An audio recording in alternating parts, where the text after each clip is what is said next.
Hello, Munchkins. Welcome back to the channel. My name is Ocean, your very own English master teacher. And kids, today we are here to discuss 5 most repeated questions from one of the most repeated chapters by CBSE, which is none other than the Sermon at Banaras. आपको पता होगा कि पिछले साल और पिछले कुछ सालों से Sermon at Banaras काफी फेमस चैप्टर रहा है when it comes to boards. And there are a lot of questions जो repetitively CBSE repeat करता है.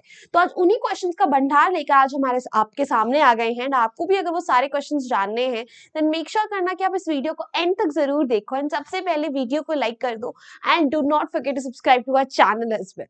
Alright then, without any further ado, सबसे पहले हम लोग सेशन फ्लो डिस्कस कर लेते हैं कि भाई आज के सेशन में बेसिकली क्या क्या होने वाला है। तो द सर्मन एट बनारस से ना बच्चा हम शॉर्ट और लॉन्ग दोनों ही क्वेश्चंस को डिस्कस करेंगे। इसमें से एक्सट्रैक्ट बेस्ड क्वेश्चंस यूजुअली आते नहीं हैं। जितने क्वेश्चंस मैंने सीबीएसई में रिसेंटली देखे हैं, none of them was extract based, so only short and long questions are going to be discussed today. Alright then, moving ahead guys, I have another news in store for you, as a lot of you guys already know कि भाई वेदांतु आपके लिए free test series लेकर आया है। हाँ जी, now सबकी preparation जैसे कि ऑलमोस्ट पूरी हो चुकी है। इट्स वेरी इंपॉर्टेंट कि अब आप लोग सैंपल पेपर्स की भी प्रिपरेशन करो एंड उनके प्रिपरेशन के लिए वेदांतु ने आपके पर सब्जेक्ट 3 फ्री टेस्ट रिलीज करे हैं, मॉक टेस्ट, जिन्हें पाने के लिए आपको कुछ नहीं करना है, बस जो वीडियो देख रहे हो उसके डिस्क्रिप्शन बॉक्स में दिए गए लिंक से वेदांतु के ऊपर अपना एक आपको प्रोफाइल बनाना है। So all you have to do is बच्चा, like this is the video that you currently watching, तो डिस्क्रिप्शन बॉक्स में टॉप पे ही आपको लिंक मिल जाएगा। Once you click on it, आपके सामने कुछ ऐसा पेज खुलकर आएगा जहां पे बस आपको बाय नाउ पे क्लिक करना है। No amount you have to pay, और बस आपको इतनी फ्री प्रोफाइल क्रिएट कर देनी है। ये क्रिएट करने के बाद आपके सामने लेटेस्ट सीबीएसई पैटर्न के हिसाब से, उसके सिलेबस के हिसाब से आपके मास्टर टीचर्स के क्रिएट करे हुए टेस्ट पेपर सामने होंगे। ठीक है, सो आपको टेस्ट पेपर्स को अटेम्प्ट करने के लिए क्या करना है, एक बार आपकी प्रोफाइल क्रिएट हो गई, उसमें आपको उस पे जाना है माई टेस्ट पे जाने के बाद आपको लाइव एंड अपकमिंग पे क्लिक करना है। आफ्टर दैट आपका जो भी सब्जेक्ट है आप उसे सिलेक्ट करो, सिलेबस देखना है तो देखो, और अटेम्प्ट टेस्ट करके आप अपना टेस्ट स्टार्ट कर सकते हो। मूविंग ऑन, उसके बाद आप स्टार्ट टेस्ट पे क्लिक करोगे एंड एज पर सीबीएसई आपको उतना ही टाइम पीरियड भी अलॉट करा गया है, और वो आपने जब सॉल्व कर लिया आप उसके पिक्चर्स क्लिक कर सकते हो। You can even upload it and once you uploaded you can just click on submit and and test. ये करने के बाद आपको सॉल्यूशंस की भी जरूरत होगी, तो आपके पास सारे के सारे टेस्ट पेपर्स के सॉल्यूशंस भी दिए गए हैं। अब वो सॉल्यूशन पाने के लिए आपको क्या करना है, you just have to go back to your profile and then click on more पे क्लिक करने के बाद ड्रॉप डाउन मेन्यू में आपको क्लिक करना है कंटेंट लाइब्रेरी पे, which is the second last option. उस पे क्लिक करने के बाद आपको क्लास 10 की टेस्ट सीरीज के ऊपर एक्टिव पे क्लिक करना है। Once you click on that, select your respective subject and then click on additional course material, और फिर जो भी आपने मॉक टेस्ट दिया था 1, 2 या 3, उसके आगे रीड पे क्लिक करो and voila, you have the solution as well, which you can download in PDF format or even print it as well. Absolutely up to you. तो अभी तक अगर आपने एनरोल नहीं करा है, अपनी प्रोफाइल क्रिएट नहीं करी है, तो what are you waiting for? Go and create your profile right now on Vedantu और 15 टेस्ट पेपर्स का मजा उठाओ। Alright then, अब ये सारी बातचीत तो हो गई। Now let's come back to the point जिसके लिए हम आज आए थे, यानी कि मोस्ट रिपीटेड क्वेश्चंस डिस्कस करने। So guys, we are going to start with the short question answers, जो कि आपके एग्जाम में 3 मार्क्स के पूछे जा सकते हैं। Alright then, let's have a look at the first question of the day, जो कि कुछ ये रहा। Why did Prince Siddharth leave the palace and become a beggar? ये क्वेश्चन 2012 एंड 2017 दोनों में पूछा गया था, जहां पे क्वेश्चन क्या पूछ रहा है कि प्रिंस सिद्धार्थ जो है वो एक प्रिंस को छोड़ के बेगर क्यों बन गए। यहाँ पे आपको वो 3 इंस्टेंसेस मेंशन करने हैं, 3 जो उन्होंने चीजें देखी थी। और क्या क्या देखा था, उन्होंने एक ओल्ड मैन देखा था, ठीक है, उन्होंने एक क्या देखा था, फ्यूनरल प्रोसेशन देखा था, फिर उन्होंने एक मंक देखा था who was begging for arms, और ये देखने के बाद उन्हें रियलाइज हुआ कि लाइफ में कितनी सफरिंग्स है एंड हेंस एनलाइटनमेंट की खोज में वो एक बेगर बन गए। Let's have a look at the answer. So once Prince Siddharth while hunting saw a sick man. Sorry, 4 instances थे, मुझे याद आ रहा था कि 3 थे या 4 थे। Sick man aged man, funeral procession and finally a monk begging for arms यानी कि हेल्प। और ये 4 सिनारियोस देखने के बाद सिद्धार्थ जी ने अपना पैलेस छोड़ दिया and then he became a beggar to search for enlightenment. ठीक है, असली नॉलेज की खोज में वो चले गए। Moving on to the question number 2 now, guys. How did Kisa Gotami realize that life and death is a process? 2012 and 2016 दोनों में ये क्वेश्चन पूछा जा चुका है कि कीसा गोतामी जी को कैसे रियलाइज हुआ कि लाइफ और डेथ एक प्रोसेस है। तो बेटा क्या हुआ था, कीसा गोतामी जो है she went from house to house looking for mustard seeds, but उन्हें कोई भी ऐसा घर नहीं मिला जहां कोई डेथ नहीं हुई, तो मस्टर्ड सीड्स भी नहीं मिले।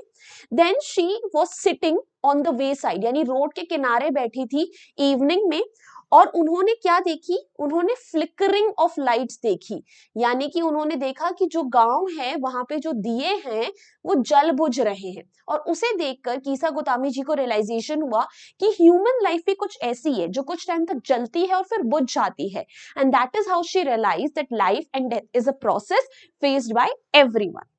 Let's have a look at the answer now.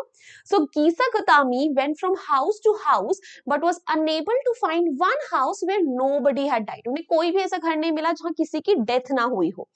She was tired and hopeless and sat down at the wayside watching the lights of the city.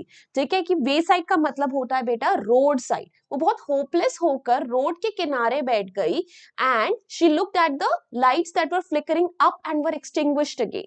यानी उन्होंने लाइट्स देखी, दिए देखे जो कि जल बुझ रहे थे। So she realised that similar to the city lights human lives also flicker up for some time and are extinguished again. तो ये देखकर उन्हें क्या रियलाइजेशन हुई कि लाइट्स की तरह ह्यूमन लाइव्स भी ऐसी होती हैं जो कुछ देर तक जलती हैं और उसके बाद बुझ जाती हैं। Correct?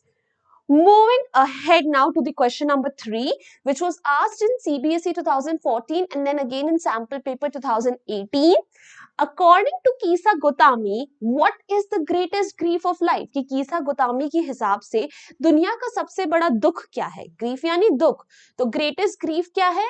It is the death of the loved ones, क्योंकि अपने बेटे की डेथ के बाद उन्हें कुछ समझ नहीं आ रहा था वो क्या करे।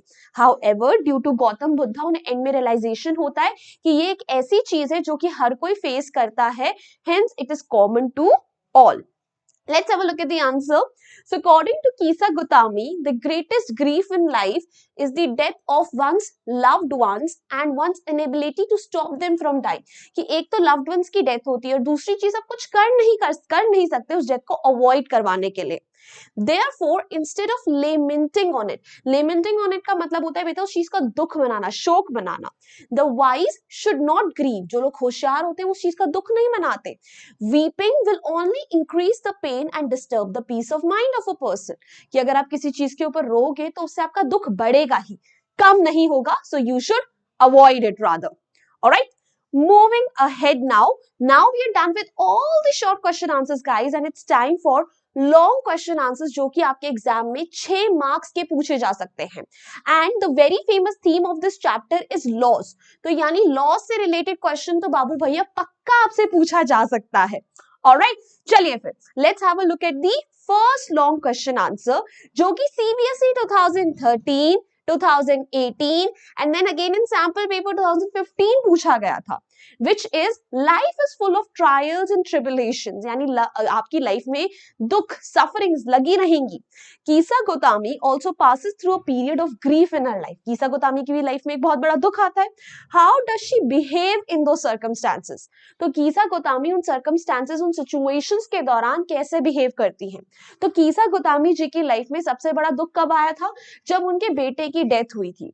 And then she went from house to house requesting everyone कि उनके बेटे को वापस जिंदा कर दो। बट ऑब्वियसली अगर किसी की डेथ हो गई है तो उसे वापस जिंदा थोड़ी करा जा सकता है। तो कीसा गोतामी फाइनली गौतम बुद्धा जी के पास जाती हैं अपने इस दुख को लेकर, जो कि उन्हें बोलते हैं कि आप किसी ऐसी जगह से मस्टर्ड सीड्स लेकर आओ जिस घर में डेथ ना हुई हो।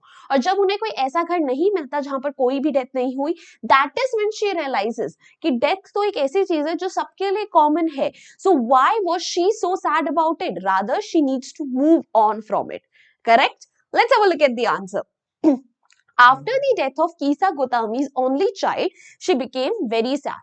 कीसा गोतामी के बच्चे की डेथ के बाद वो बहुत दुखी हो गई. She carried her dead child to her neighbors in order to get medicine to bring him to life. वो अपने बच्चे को अपने neighbors के पास लेके गई कि शायद वो उसे जिंदा कर पाए. Her neighbors thought that she had gone insane as she was unable to accept the fact uh, that her son was dead. Yeah, able to accept the fact. एक सेकेंड, यहाँ पे कुछ मिसिंग है. Of her son's death. कहाँ लिखे death, यहाँ लिखते हैं. ठीक है, तो वो ये चीज एक्सेप्ट नहीं कर पा रही थी कि उसके बच्चे की डेथ हो गई है, वो पागल हो गई थी. It was then that someone suggested her to meet Gautam Buddha. तो उसे कोई सजेशन देता है कि आप गौतम बुद्धा से जाकर मिलो. When she met Gautam Buddha, she gave her an exercise to do. She was asked to collect mustard seeds from a house where no one has ever died. तो गौतम बुद्धा जी से क्या बोलते हैं, ऐसे घर से तुम मस्टर्ड सीड्स लाओ जहां पर किसी की डेथ ना हुई हो. She went from one house to another but was unable to find a single house where no one has died. वो बहुत घरों में गई पर उन्हें एक भी ऐसा घर नहीं मिला जहां किसी की डेथ ना हुई हो. This way she realized that death is a part of life and anyone who is born is bound to die one day. इस तरीके से उन्हें रियलाइज होता है कि डेथ तो लाइफ का एक ऐसा पार्ट है कि अगर किसी की बर्थ हुआ है तो उसकी डेथ होनी निश्चित है. Thus, Buddha changed her understanding of death by this exercise and could come to terms with the truth. तो इस तरीके से बुद्धा जी ने उन्हें मैनिपुलेट करके ये चीज सिखाई और उन्हें उस चीज की एक्सेप्टेंस दिलवाई. Moving on to the last question of the day, guys. So, personal losses are a part and parcel of life, कि हर किसी की लाइफ में कुछ ना कुछ लॉस लगा रहता है. Instead of dwelling on them, dwelling का मतलब होता है बेसिकली क्राइंग, कि उस चीज के ऊपर रोने के बजाय we should move on in life. This message of Gautam Buddha has become more relevant in modern times. Do you agree? Why or why not? CBSE 2015 and sample paper 2018 में question पूछा गया है जहां पे बेसिकली कहा क्या जा रहा है कि हर कोई लाइफ में लॉस फेस करता है. ठीक है, तो मॉडर्न लाइफ में भी आई थिंक ये चीज बहुत ज्यादा रेलेवेंट है कि एवरीवन फेसेस सम लॉस. तो क्या आप इस चीज से अग्री करते हो? उस चीज पे रोने का कोई फायदा नहीं है. अग्री करते हो तो क्यों करते हो, नहीं करते तो क्यों नहीं करते. Now before we start discussing this questions answer, let me just tell you कि ये लॉस वाली थीम जो है ना, आपसे बॉल पोम के कंपैरिजन में भी पूछी जा सकती है, बल्कि लास्ट ईयर बहुत बार बहुत सारे सेट्स में पूछी गई है. सो प्लीज वो वाला क्वेश्चन भी जरूर करके जाइएगा. Let's have a look at the answer now. हाँ, तो भाई यस, हम अपना आंसर भी तो बता दें. डेफिनेटली मॉडर्न टाइम्स में ये चीज ज्यादा रेलेवेंट है. क्यों? क्योंकि मॉडर्न टाइम्स में ना हर कोई एक रैट रेस में है. Everyone wants a lot of success, और उस लॉट ऑफ सक्सेस के पीछे भागते भागते लॉट ऑफ फेलियर्स भी लाइफ में आते हैं. बहुत सारे लोग उस फेलियर से अच्छे से डील कर लेते हैं, कुछ लोग नहीं कर पाते. तो उस टाइम पे ये चीज ध्यान रखनी बहुत ज्यादा जरूरी है that losses are a part and parcel of everyone's life and you just can't go on in your life crying about them. आपको उससे मूव ऑन करना भी बहुत ज्यादा जरूरी है. Correct? Let's have a look at the answer now. So yes, I agree with the message that Gautam Buddha has given about life. In modern times, people have a lot to explore and move with the world at the same pace. कि बिल्कुल सही, गौतम बुद्धा जी का message बिल्कुल सही है. दुनिया में आजकल बहुत कुछ है लोगों के पास करने के लिए, सब एक रेस में है. If people don't understand the practicality of life, they will be under stress, which would in turn affect their ऐसे नहीं आएगा पर्सनल एंड प्रोफेशनल लाइफ. कि लोग अगर लाइफ में प्रैक्टिकल नहीं होंगे तो उनकी पर्सनल प्रोफेशनल लाइफ दोनों इंपैक्ट होंगी. People need to understand that everyone who is born will have to die one day. जिसका बर्थ हुआ उसका डेथ भी कभी ना कभी होगी. There is no use being sad or crying over the loss. People should remain calm and composed in such situations and they should face the truth and move on in life. कि कोई फायदा नहीं है कि आप किसी की death पर अगर बहुत ज्यादा रो, उस टाइम पे काम रहना चाहिए, खुद को संभाल के रखना चाहिए और लाइफ में मूव ऑन करना चाहिए. Alright guys, so that's all about the repeated questions, and I don't know if you could hear any noise in the background, but if you did, I am really sorry about it. There's a lot of construction going in and around my house, so that's why the inconvenience was there. Please just bear with it for this time. So guys, that's it. So this is our Telegram channel. Please join our community over there as well for PDFs, BTS and reminders of such amazing sessions. The link for the same is given in the description box. Also, this is my Instagram handle. Feel free to ping me over there as well. Lastly guys, if you enjoyed this video, found it helpful, make sure you hit the like button, share it with your friends, and do not forget to subscribe to the channel if you haven't done yet. So bye bye guys, hasta la vista, फिर मिलेंगे पढ़ते पढ़ते.